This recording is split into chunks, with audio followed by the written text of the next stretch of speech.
And we're back to learn Gimp here, day 52. Let me show you the incremental option for the paintbrush. Create an empty layer, transparent for the brush.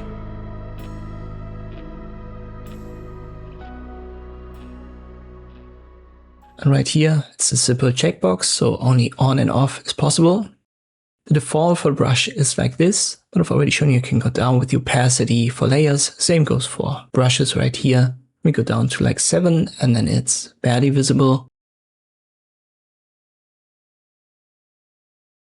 I paint over it multiple times and you can see it just gets this light gray color. But if I check incremental, I already see the difference with one stroke, but if I go over the same area time and time again, it simply adds up. So this is what it does. It takes the base opacity and then adds it when you go over the same area again. And this isn't the case when it's unchecked. So it's almost like a watercolor effect. I hope this video was helpful. Thank you for watching and I'll see you next time.